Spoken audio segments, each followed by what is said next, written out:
you doing, man? Yeah, good, thanks, Craig. How are you doing? I'm good. I'm warm. You know what? I'm warm because this house is red hot. It's Christmas now. My girlfriend turns the heating on like mad. And other than there being a Christmas tree in here, it's just really warm. I'm really warm, man.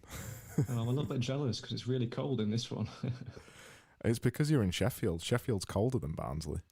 Yeah, it's like a chilly mountain. I am quite high up, so there's like 7 hills in Sheff, as you may or may not know, and yeah, I'm like halfway up one of them, so I think it makes it a little bit colder.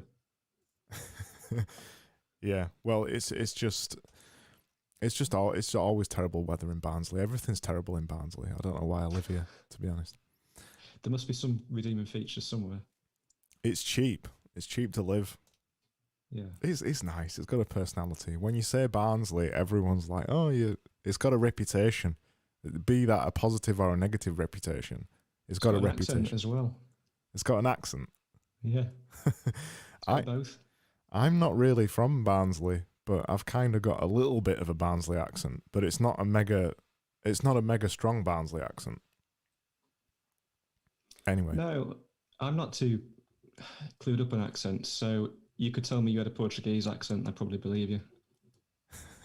you should know the difference. Are you originally from Sheffield?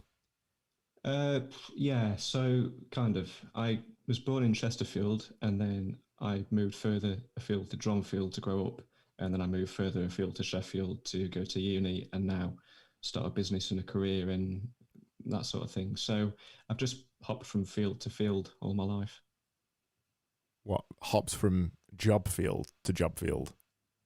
No, so like Chesterfield, Dronfield, Sheffield. Oh. They've all got field in the name. That's the joke. Yeah. Sorry, I didn't get that. I'm slow this evening because I'm usually slow anyway, so don't worry about it. We are actually on the same time zone. The majority of these that I've done so far, the people I've spoken to, we haven't been in the same time zone. Naeem, when I spoke to him last week, he was in Dubai and it was like 10:30 at night or something. It was 7 p.m. for me. Other people, Norm, it was 3 a.m. for him. And I heard that one, yeah. And he still did it. Madman. So it's nice to talk to somebody where the relative time is the same as everybody else. You know, we're actually talking from context. It's 7 p.m. for me and 7 p.m. for you. Yeah, it makes life a bit simpler, I suppose. I guess, even though you said you want us to talk about video games, we should at least say what you are or what you do, so it gives some context, even though it's going to give less context because we're going to talk about video games rather than the thing that you do. Yeah. But you kind of do a similar thing to me, don't you? You're a brand designer, I guess. How do you say you do your thing? Well, I've been flitting around the titles, just calling myself different things for the past few years, Craig. So I started out as a graphic designer, then I decided I was going to be a brand strategist, then I decided I was going to be a brand designer, and now decided I'm a brand consultant. And I think you've called me a brand professional. Maybe I called myself that in the bio. So I've got like at least 5 titles going on. And I am trained as a graphic designer. I've learned strategy myself, taught myself that, and I've learned that through courses and things. So I've got a few strings to my bow. And I guess I can call myself anything, but it's the results that matter, I guess. It's the things that you actually do. Does that answer the question? Yeah. It's a constant joke. It's a constant joke in our industry. Connor, when he came on the podcast, he gave me his bullshitty title, and I read it out to him, and I was like, well, what does that mean? And he said, it means I draw things for a living, Craig. And in fact, I'm recording a YouTube video soon for a bunch of school kids, which sounds really weird, but it's actually really normal. I'm recording a YouTube video for them of a talk I did a couple of years ago, which is how I draw for a living, purely to explain to them this weird kind of job that we have, this thing that sits across design and marketing and branding, and to try and explain to them and get them excited about doing this as a career, because of the fact that you and I do similar things. I guess the simplest term is designer. You're, in the simplest term, a designer. But we both do so many different things, and so does Connor, and so does every other graphic designer. Because of that fact that there's so many different things you can do across all those, it's a really exciting career to have, which gives you loads of opportunity to do all kinds of different things across different fields, and maybe one week you're a designer and maybe another week you're a marketer. I just think it's a really exciting career, and it's something that kids particularly are just not aware of at all.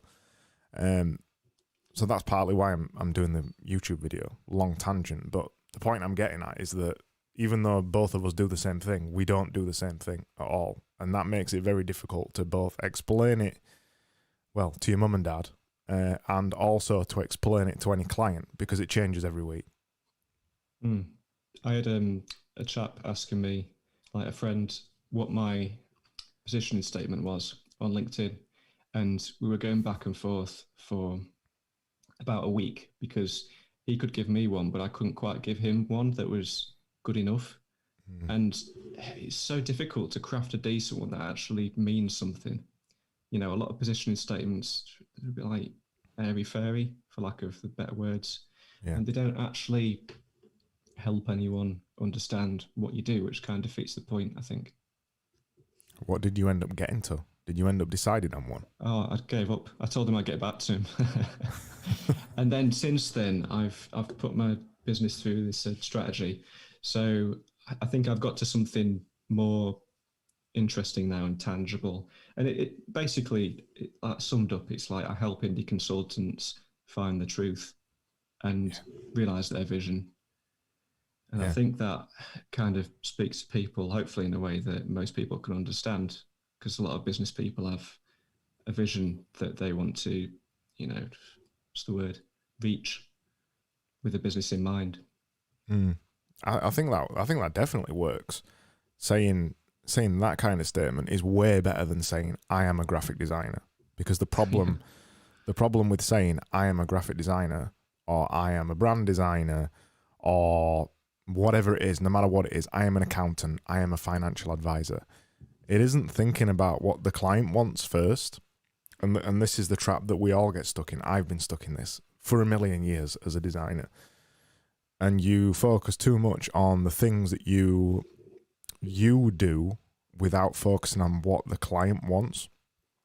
And I think that statement that you just said there is way more powerful for that, because it shows you're actually thinking about what the client wants rather than what you want. But it's hard, man, to reach that statement. Anyway, I don't want to get into a boring conversation about graphic design, because I was on your podcast the other week, which I'm sure you'll release soon, and we spoke about design and how I ate apple. How I hate apple. How I hate apple. We spoke about how I ate apple. Yeah. And we'll leave it for that. I don't want to repeat that conversation. And you specially decided you want to talk about video games. I'm going to let you lead this, man. Where do you want to start about video games? So I guess the background is I love video games and you love video games. So we can talk about anything. Yeah, well, I've been playing games since I was like 7 years old, Craig, and I'm nearly 33. So I've got quite a history to draw from there. But the obvious question for us to ask each other is what you playing at the minute. Go on, then you answer first. What are you playing? Okay, so I've just finished Red Dead Redemption 2, which was a long slog in the end, because I started it about 2 years ago, got through the first 3 or so chapters, and then got really bored of it because there were so many characters. It sort of thrust you in at deep end, expected to know everything, all these other things. You press a button, and rather than get on a horse, you punch it and it kicks you. You know, all these sorts of things can go wrong. And I just put it down and just concentrated on other stuff for a while. And then maybe a year and a half on, I was listening to my friend slag it off and tell me how shit a game it was and how people really don't actually play it through to the end because only 28% of people have finished the game. And for some reason, that made me really want to play it again. So I jumped back into it, finished it, and now it's like one of my favourite games ever, I think. Oh, you're a bigger man than me being able to finish that game. How many hours did you end up playing on it to finish it? Well, I didn't count them. That's one of the things with gaming, isn't it? You don't really sit there and watch the clock. You just, I mean, last night, for example, I ended up playing this samurai game called Neo 2 until like 1:45 in the morning, which was not like me at all. But I've not heard of that. Easily done. I've not heard of that Neo 2. Fantastic, really cool. Have you heard of a game called Ninja Gaiden? Yeah, it's too difficult. I played the first level, got to the first boss, could never defeat the first boss, and never played the fucking thing again, to be blunt. Amazing. Well, I think it's made by the same people that made that. So you've already got an idea in your head of how tricky it is. It's a very difficult game. You basically play as a samurai. You've got a couple of ninja skills because why not? Yeah, and, I do know what you mean now. It's not Neo, is it? It's Nioh, and I was thinking Neo as in Matrix Neo. It's spelled Nioh, isn't it? Okay. Yeah. Well, that's how I pronounce it. I presume it's pronounced like that. I guess it's pronounced like that. It sounds like it probably is, but yeah, I do remember it now. I saw it come out. I saw it was made by. Is it Team Ninja? I'm pretty sure they're called Team Ninja. I think so. I saw it was made by them, and I just noped straight out of there, knowing that I just would not stick to it because it's too hard. I don't play games for a war of attrition. I play games to enjoy them, and that's just too far to one side for me. They're too difficult. Yeah, that's where we differ then, because I really enjoy the challenge. If I'm not playing a really hard game, like the Dark Souls series, which I've finished them all, love them, amazing. If I'm not playing a really hard game, I'll pick the hardest difficulty if I can, and I'll stumble through. No, definitely not for me. I guess to answer your question back at me, what am I playing at the minute? I've just bought an Xbox Series X, and I've been playing Assassin's Creed. It isn't grabbing me though. I'll be honest. The Assassin's Creed Valhalla, the setting is beautiful. I really wanted to like it because I love Vikings and I kind of look like a Viking, and I really wanted to love it. But it's just a bit, it's just another Ubisoft game that's just too big, too boring. It's full of running around tasks that you just don't give a shit about doing. I just can't get into it, and it's really disappointing me because it looks really nice. And then I love Yakuza games, so the whole Yakuza series, and they brought a game out a while back called Judgment, which only came out for the PlayStation. I think it's only out for the PS4. And it's set in the Yakuza world, but you play as a different character, and you play as a private detective. And it's like a crazy Japanese weirdo game. All the Yakuza games they're like deadly serious, but massively over the top, and then full of really random shit that you just don't get in Western games, and it's why I love them. And I really enjoyed that. That's the one I've been playing the most. I keep trying to dip back into Assassin's Creed, but I'm stuck at the minute between loads of different games, and I hate it when this happens. When there isn't a Red Dead Redemption out that you're really grabbed by, or there isn't like a big blockbuster, that you're really grabbed by, or a game that you're getting into, and you're just flitting between loads of games. I'm flitting between Assassin's Creed, Forza Horizon 4, Judgment. I bought the remake of Final Fantasy 7, and I'm just flitting. I'm just flitting between loads of games, and I'm not getting any of them done. So I'm not really playing any. I feel your pain. I do the same thing with games sometimes, mostly with books.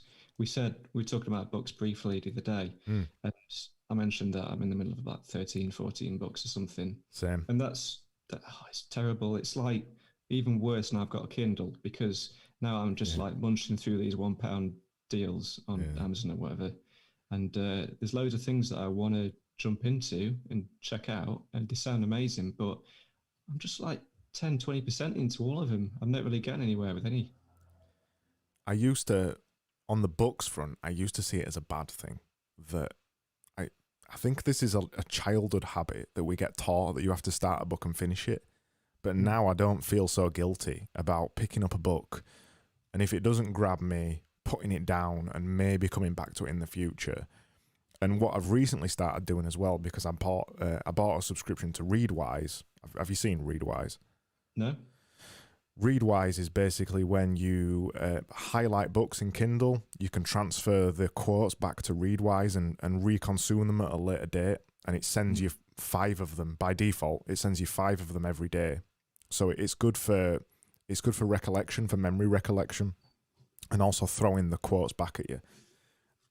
And since I got that, they've got an article on there about how you should read books, and it really interested me because it said you should go through the book and highlight it the first time. So go to the book, go to the contents, look at all the chapters, go through each chapter, highlight the chapter title, and then highlight key bits. So really fast, so speed read basically, look through all the bits. And then if a bit grabs you, read it for a bit. Basically just read through the entire book in a couple of days and don't feel guilty about skipping bits. And then when you've done that, go back to the beginning and start reading it again if it grabs you. But if it doesn't, what you've done is grabbed loads of the kind of like the key points from the book before you've even started reading it really. So now when I'm picking up those kind of books that are in the sale, the books that I usually pick up like that, they're usually, I don't know if this the same for you, but it's usually non-fiction for me. It's usually self-improvement books or something like that. And a lot of them have got the kind of same ideas in them over and over anyway. So reading them like that has really helped me, and also make me not feel guilty. If I'm reading a fiction book, I will read it from the beginning to end because I think it's a bit weird to skip around a fiction book. But I've usually only got one fiction book on the go. It's usually a load of self-development books or informational books that I just can't get through because they're boring. So reading them like that has made it much easier for me to not feel guilty. And I've listened to a bunch of podcasts over the last couple of weeks. I've been listening to a lot of Danny Miranda's podcast. It's absolutely fantastic. The people he gets on it is amazing. And reading comes up with them a lot of the time. And most of the people say the same thing. They've got a load of books on the go. They'll flick through them and highlight the bits, and then they try not to feel guilty about not reading them. Because I do feel like a lot of those books, after having read hundreds probably of self-development books, a lot of them are saying the same things, aren't they? You don't need to read the entire thing. You need to get the gist, the main idea, and then you're done. Don't you? You don't really need to read the whole thing. Yeah, I'm reading a lot of business books. I presume the same books you're reading. I know you've read stuff like Chris Foster's Never Split the Difference in that. Yeah. And you find that, they often quote other authors of books that you've already read. So you kind of literally go around in circles. I think one of the reasons I feel guilty about not sticking a book through to the end is because I'm a big fan of Goodreads. You know Goodreads? Mm-hmm. Yeah, so I really like that website, and I like ticking off books that I've read and giving them a star rating. I don't leave a comment. I've left a comment on like 1 or 2 books ever, and I've read about 300 or so and put them on that website. But I feel like I'm ticking things off a scoreboard or something. Every time I read a book, I get this sense of satisfaction. But I think it defeats the point because I'm reading it then to tick this thing off and feel that accomplishment, but not actually to learn anything. Yeah. So it becomes less of a useful pursuit and more of a chase of dopamine or something, I guess. I don't know. I don't know if you feel the same, but I feel like when I'm really slogging with a book, I don't take the book in either. You're reading it for the pure sake of reading it because you want to get to the end of it, but you realise that you've not highlighted anything. you don't remember anything, and you get to the end and you're like, well, why did I just waste 2 weeks reading that? So yeah, I've tried to feel less guilty about that and just either leave the book or just skip through the book. And it's amazing how many more books I've got through like that, and I still haven't felt like I've missed anything. That was a tangent off games, wasn't it? Quite a tangent, yeah. I think just going back to the Xbox, I'm surprised you bought a new one because it's a bit risky, isn't it, when they first come out? They all come with problems and that, and most people's have broken down at this point. Yeah, it's been okay for now. It's had some weird issues, though, I will admit. It's had this weird issue where it keeps going black, where the screen keeps going black, and I think I'm hoping it's just a dodgy HDMI cable. I haven't looked into it anymore yet. Yeah. But yeah, I do it every time. When the consoles come out, I say I'm not going to get one, and then I get sucked into it, and then I want to buy one, but I'm not feeling it at all for the PS5. I just really fancied an Xbox, but for the PS5, it's ugly as shit. It looks like a Stormtrooper's sex toy. I want to go nowhere near that thing. So I will end up buying one. I'll definitely buy one, but I don't think it'll be this year. It'll probably be the middle of next year or something. But I was talking about this in the office earlier today. The problem with the new consoles now, and this is the first time ever I can think of this has happened. Both consoles have come out. There's no new games. There's nothing. I think that's always been a problem, but it's just more apparent now than ever. Like, I don't think Xbox has got one string to its bow, has it yet? No, and really neither is PS5, because the Spider-Man game also has come out for the PS4. So there's literally no exclusives whatsoever for either console, which is crazy. I think the PS5's got this little indie thing called Bug Snacks, which is probably of no consequence or relevance, but I don't know. I'm not sure. I can't think of any other good examples. Well, it was meant to be Halo Infinite, that was coming out for Xbox, but we had this little thing called coronavirus happen, and every games company's used it as an excuse to put the games back. Maybe that's unfair, but what I think it's shown, though, what's quite interesting about the coronavirus thing, is it's shown how bad game developers crunch towards the end. We all know this anyway. We know that they can spend 6 to 12 months working 18-hour days to get a game finished. But because of coronavirus, and because there isn't the pressure of the team in a room, a big development team all working together, they're all working from home. They can't force them to work 18-hour days. So what they've realized straight away is that we're half as productive as we used to be. But this is kind of what we should be like if we don't want to make all our developers burn out within 3 years. So I think it's probably going to end up being like this for a while, where games start.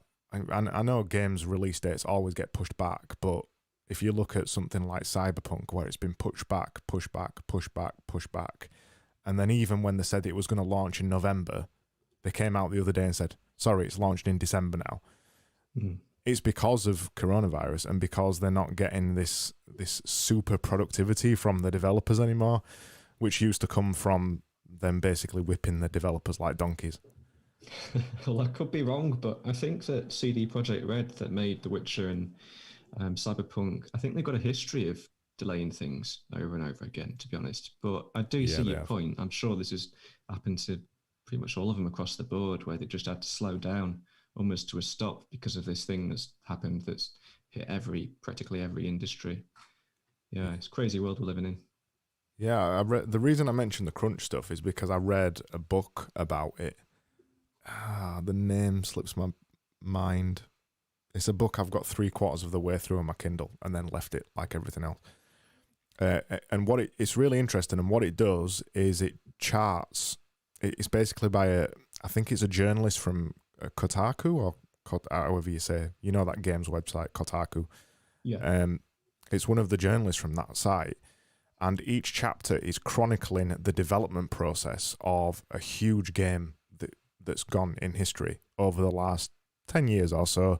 So it's got Diablo 3 in there. It's got what's some of the other ones? Witcher 3. It's got that one in there as well.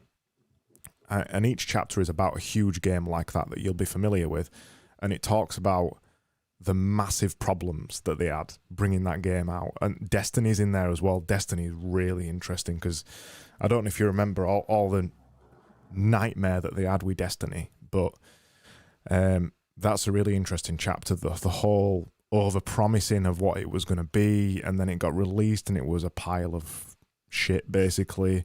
And then they turned it around by releasing an add-on pack, and then people started to like it again, and then Destiny 2 came out and people really like it. So the book is all about the internal politics and the internal development teams. It's really interesting. That sounds cool. I'll find it out because you need to read it, and anybody else, that one person who's watching this live stream, might actually find it interesting. Yeah, stick it in the show notes for sure. I think I find the hype around games, like new games, kind of baffling, honestly. I'm one of these weird people that just buys old games, if it's all.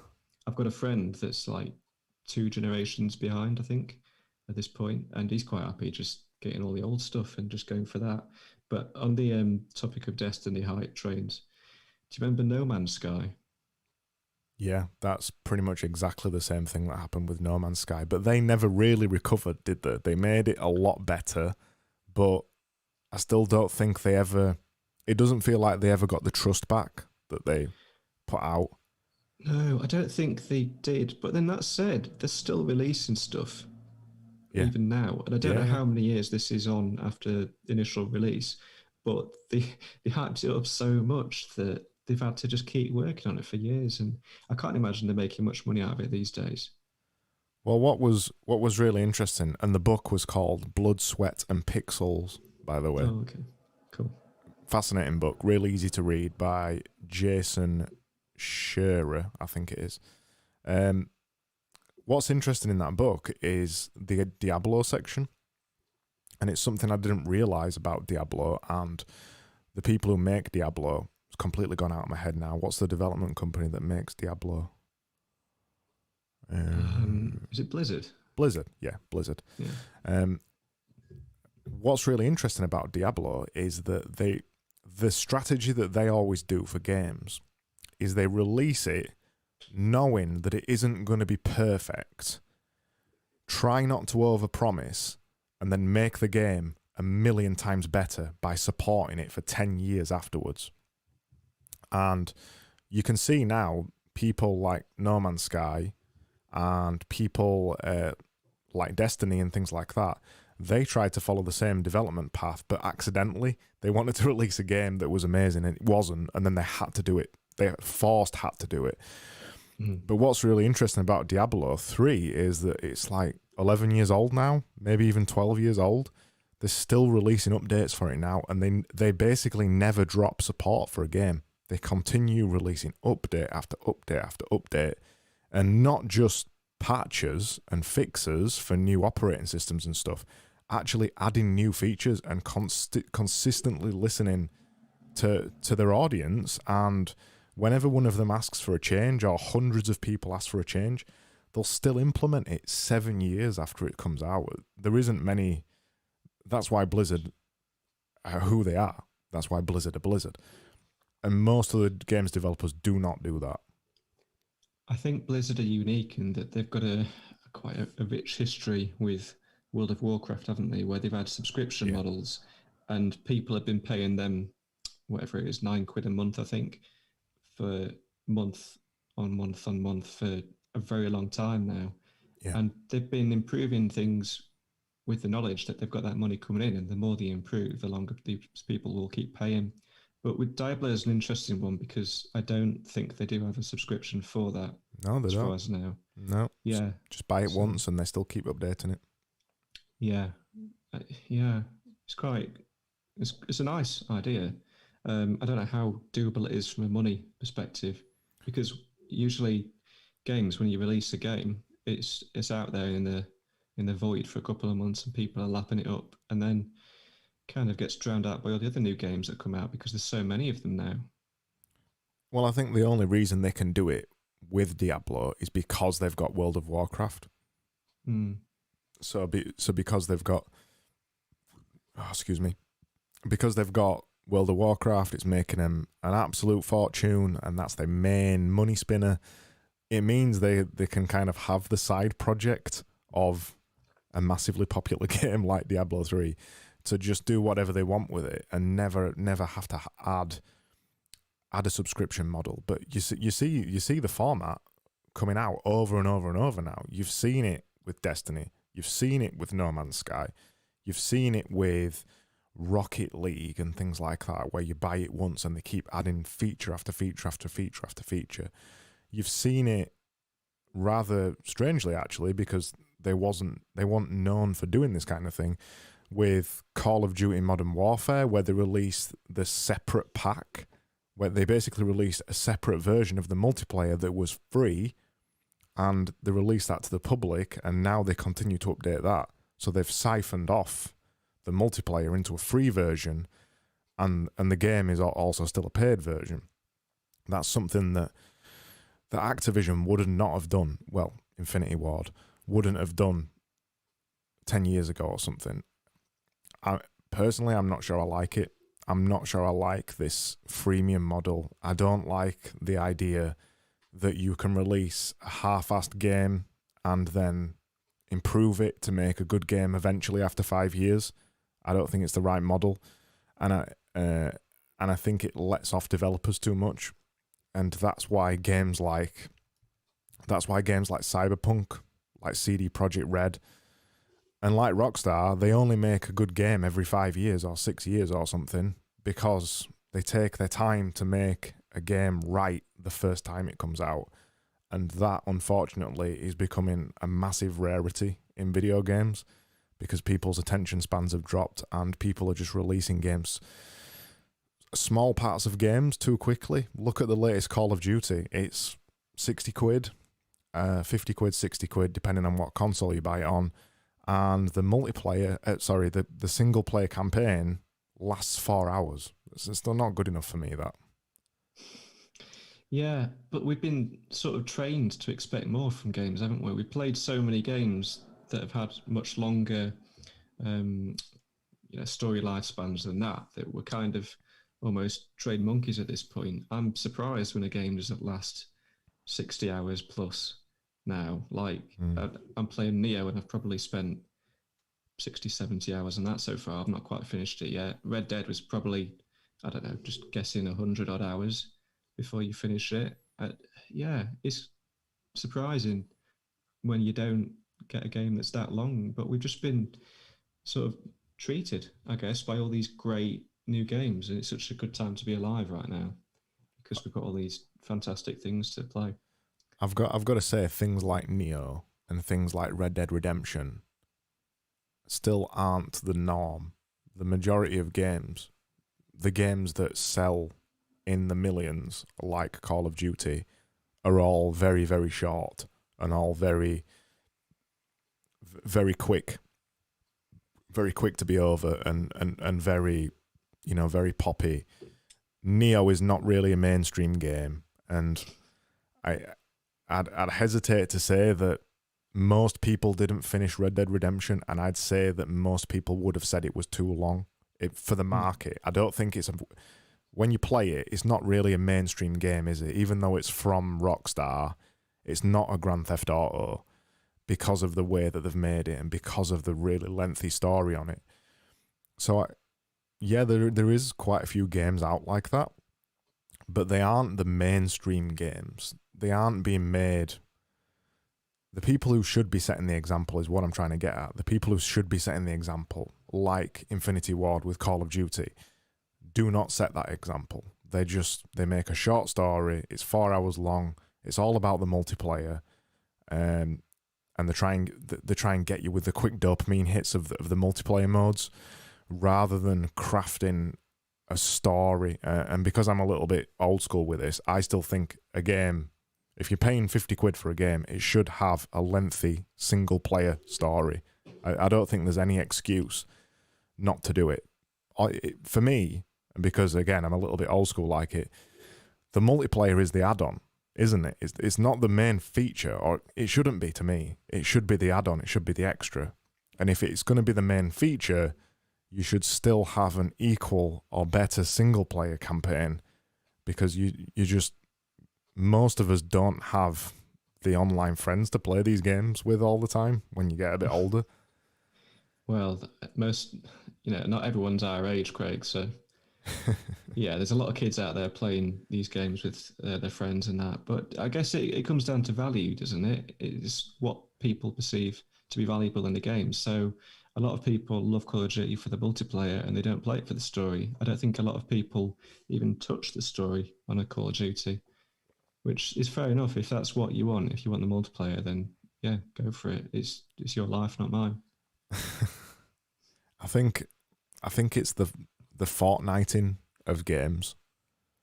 It's the fact that Fortnite is such a huge concern now that makes an absolute fortune, that every single game that comes out has to add a battle royale mode that's going to keep the game's longevity for years and years afterwards. That's what Call of Duty's added.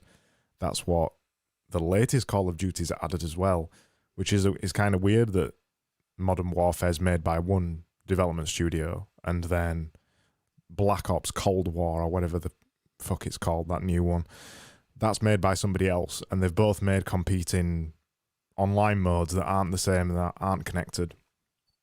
Still strange. Still strange to me, that.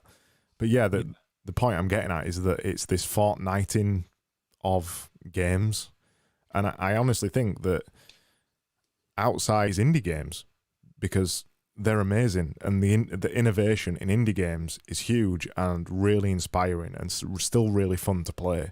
I don't know if you feel the same with indie games. What do you define as an indie game, Craig? Well, that's hard saying it. Yeah, because I think of indie games as like something that about 3 people have worked on in a small flat somewhere. Yeah, I'd say that, but some of the indie development studios now are like 20, 30 people big. But on a modern video game, that is still a tiny team, which is ridiculous. But, that's still a tiny team. In terms of indie games, what I'm thinking is they're often pixel art type games, those kind of things, ones with lengthy stories. The one I have played to death is oh my god, I can't believe names slipped out of my head. It's a side-scrolling shooter where you play different 80s movie characters. It'll come to me. I can't remember what it's called, but I've played it to death and I've forgot the name of it. Basically, the stuff that's on Steam, that kind of stuff. And I know mainstream games are on Steam. It's not Broforce, is it? Broforce, yeah, it's Broforce. Nice. It's amazing, that game. Yeah, I like how it feeds you different, like every now and again you just get a new character and you'll recognise him. Oh yeah, that's Rambo or whatever. Yeah, those kind of games. And the innovation in those games is way higher than teams that are 1,000 times bigger, that should be innovating, but they don't, because it's easy to make millions by not innovating. Yeah, and Call of Duty is a perfect example of that, isn't it? Because they've been releasing like one a year for I don't know how long. And Assassin's Creed, going back to what you were saying about Valhalla, that's the same formula that it has been for a long time. I stopped playing like 2 or 3 games in because it seemed like more of the same, and I don't think they've really changed it that much. What was the last one that you played? I got halfway through Black Flag and then stopped. Okay, so they have changed it quite significantly since Black Flag, but all they've done is turned it into an RPG, basically. So they've got rid of the fairly fun fighting mechanics and swapped them for kind of like a hack and slash RPG type element. So it's more of an RPG. There's barely any assassinations in it at all. I mean, you're not even an assassin, so to call it Assassin's Creed is ridiculous. And the assassins in Valhalla are actually another set of NPCs that follow you around. So you're You are literally not an assassin in Assassin's Creed Valhalla. You are a Viking, and you have some people who are from the Hidden Order, as they call it on the game, who are assassins who teach you some of their skills. So you are literally not an assassin in Assassin's Creed Valhalla.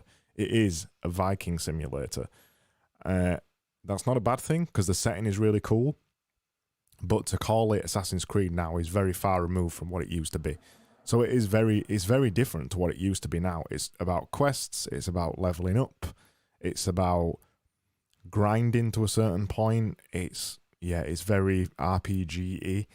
If you like RPGs, you might like it. But even in the latest one, the Valhalla, they've removed a lot of the RPG elements, and it now sits in this weird space where you don't level up, but you've got a power level which does level up, but there's quests, but you've only ever really got one quest. So it's like it's in between RPG and action adventure game. It's really weird. My girlfriend loves it, but I don't. He sounds a bit confused. It is. Yeah, it's massively confused. I think because of the last game, they went all out on the quests. There was loads of quests, loads of opportunities for leveling up. It went full RPG, the last one, and I think everyone went, we don't really want this. So they've pulled it all back, and now it's more like Red Dead Redemption, actually, where you've got the main story and you've got the stranger missions. So they don't call them stranger missions on Valhalla, but it's pretty much nicked off Red Dead Redemption. That's the idea. So you've got these side quests that are weird side quests that don't affect the main story, but they're the only other quests that you've got, and they're usually just a one-off activity like they are in Red Dead Redemption. So yeah, it's much closer to Red Dead Redemption, but not in a good way at all. It's a shame, really. And oh, there's Watch Dogs as well. Yeah, I bought Watch Dogs, and that's another boring Ubisoft game that is such wasted potential. That game as well. It's such a rich idea, such a cool setting, and it's in London this time, so it's even cooler. The whole backdrop of it is amazing. The setting's amazing. The story's really cool. And then they just throw you into just this boring world where you're just doing shitty odd jobs for people that you just don't care about. It's a damn shame. This Ubisoft's obsession with open world, I think, is personally killing the way that their games work. Yeah, but their games have been kind of formulaic for a while, haven't they? So you kind of know what to expect from them. I've never played a Watch Dogs, but it looks a little bit generic this time round with all the random recruiting you do, because you don't have a set protagonist, do you? You just grab someone off the street and make them do your bidding. To be honest, that's the coolest idea. So you're in it, you aren't a set protagonist, like you said, and you have the ability, anybody you see in the streets, you can become them. And they've all got unique skills and they've all got unique stuff that they can do. It's actually a really cool idea. That's one of the best things of the game, that you'll be walking down the street and I don't know, you'll see a guy that looks like a football hooligan. And you look at his stats and it'll say Joe Blogs underneath, football hooligan, and he'll have special abilities, like he might have a baseball bat or something like that, and one of his superpowers might be extra strength or something. And then you just wander in the streets and you're just profiling all these people, and then every now and again you might come across a spy or something like that, and they'll have a hidden gun or something, and they'll be able to summon a spy car or something like that. Actually a really cool idea. That's probably the coolest thing about the game, but it's again let down by its massively boring story that it just feels really disjointed, and it just doesn't ever really go anywhere. The kind of thing that keeps you going with a Red Dead Redemption is that the story is very carefully crafted, and even if it is 100 hours long, at least you know you're flowing through a story and you're going towards an end of something. But with pretty much any Ubisoft game, you always feel like you're not going anywhere and you're just doing random odd job tasks for people. It's a shame. I've always felt like on games like Legion, where you've got random protagonists, that they're kind of restricted in their ability to know what you're going to do. So they can't prep hundreds of thousands of lines of storytelling, story crafting dialogue for a certain character when they don't know which character you're going to be using. So I wonder if the story's been dragged down a bit by that lack of certainty. Yeah, maybe. Yeah, it does feel pretty genuine. It doesn't feel like they've only got a couple of lines of dialogue. It does feel like you could play as anybody and do anything. But I haven't played it that much. I've only maybe played it 3 or 4 hours. But yeah, that could definitely be the reason that the story is a little bit boring because of it, because you can play as anybody. They've kind of got around it in this kind of weird way where when you get in a mission briefing, it's just on a TV screen, so none of the other characters are in it. So that I think that's how they get around that, which is a bit naff. But it is a way to get around an idea that's actually quite interesting, that's probably, in all honesty, been held back by the technology. The lack of an ability to have a game that spans across 5 discs with hundreds of hours of dialogue or something like that. The idea is really cool, and I thought the execution was quite cool too, but you'd love to see it on a massive scale in a game in another 20 years' time where it could really be realised. But yeah, the setting's really cool, but everything else is just is a bit wasted, which is a real shame to see. I'm hoping that Cyberpunk brings me back out at the end of this year. Brings you out? What do you mean, out of your shell? Out of my funk, yeah. I played Valhalla, didn't like it. Played Watch Dogs, didn't like it. Played a new Yakuza game, came out as well. It's okay, didn't really like it. It just felt like every new game that I've played in these last couple of months have just been just a little bit naff, and I haven't really stuck with them. For me, there hasn't been a big good game this year that's I've stuck at all year. Well, that raises a question. What was the last big good game that you remember really loving all the way to the end? The one I always remember is Uncharted 4, but that's a couple of years old now. It'll probably have been a Yakuza game. I think I played one of the Yakuza games earlier in the year, and they are big games as well. I'm the same with video games as I am with Kindle books, like you are with Kindle books. I'll buy lots of games, and then I'll have lots of games on the go, and I'll never finish them. And I think Yakuza was probably the last one that I completed, I think. And other than that, Uncharted 4 is probably the one that I just hold up every time. It's not too short. It's not too... Oh, no, it isn't. Last of Us 2. Completely forgot about that. That was the last one that I completed. The Last of Us 2. Fantastic game. Not got that one yet. I'll get around to it in a few years when it's like down to a tenner or something. Yeah, it was a fun game. I really enjoyed playing that one. Did drag on a little bit, but it was fun. And you mostly liked it for the story, I'm guessing. Yeah, because, well, there isn't anything else to it, is there? It is literally a story game. I don't think there's an online game to it at all, which is awesome. They actually made a game that is just single-player story, didn't bother with any of the other stuff, and they made a really good game because of it. I still prefer the Uncharted series. A lot of people think that The Last of Us is better than Uncharted. I don't agree. I think Uncharted is way, way better. It's on a completely different level. But they're still fun games. And it is a cinematic level of a story, which you don't get in video games very often. No, I guess it's mostly exclusive to like AAAs, isn't it, really? Well, yeah, but like we were just saying, Ubisoft games are AAA games. They're not good stories at all. No. Even in most AAA games, it is only Rockstar and a select few other people that can actually write good stories.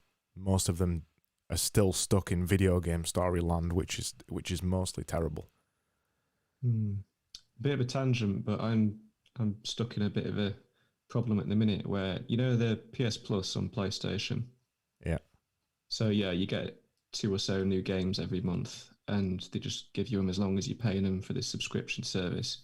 And I've been on it for a year or two, and I've got a backlog of, I think, about 180 games, most of which I've not really played. And I think that I'd probably like to play at some point, but the problem with this is that I never end up playing what I actually want to play because I'm too busy trying to catch up on the backlog. It's a bit, it's a good problem to have, but it's still a bit of a pain when you really want to go and something, but actually you just want to get this over and done with because it's there on the list.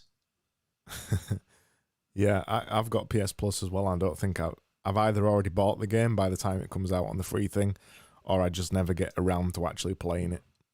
Too many games. I do like that they put indie games and stuff on there as well, though. Do you ever try Hollow Knight? Yeah, it's okay. I enjoyed it. I preferred Shovel Knight. I think is Shovel Knight, isn't it? I think so, yeah. Yeah, I really want to play that one, but I've never given that a try. I was just mentioning the Hollow one because I think that's on Plus at the minute this month. Yeah, I keep meaning to check out Don't Starve. I've still never played Don't Starve. And yeah, I want to say Don't Starve is really good. I did play it for a week or so, quite a little bit feverishly. I thought it was really cool. Really draws you in. Really interested in like starting a game fresh and trying to learn about it. It's one of those that doesn't spoon feed you the story. You have to work out what the hell's going on. So it just chucks you into a forest full of stuff and you have to sort of craft all these tools and stuff to survive the winter and that. And yeah, it's good until you realise that I'm just on my own and I don't know what I'm doing. I just die for the 4th time, and what even am I still playing for? yeah, But I've got quite a cool new feature in one of the updates they did, Don't Starve Together, where you can play with a friend. And that seems like a really good idea because that'd probably give you the motivation you'd need to actually stick it through and try and survive that first year. Yeah, I've fancied playing the Don't Starve Together thing. I always thought it just looked like a horror kind of Minecraft type thing, which put me off, really. Yeah, I love the art style though. It's very Tim Burton-esque. Yeah, it's really cool looking. Yeah. Wow, we've gone 55 minutes. We should probably end this. Okay. I could talk for hours. Like on every single one of these, I could talk for hours about anything that we talk about, and I could talk for hours about video games. But we've probably already lost everybody anyway. So I mean, we could carry on talking, but yeah. Well, it's all the same to me. It's all good. It's been a fun hour though, Craig. It's been a fun hour. We haven't spoken anything about design or marketing, and that is good because this is exactly the kind of thing I wanted to do. Talk about something different for a change, and we should talk about video games again at some point.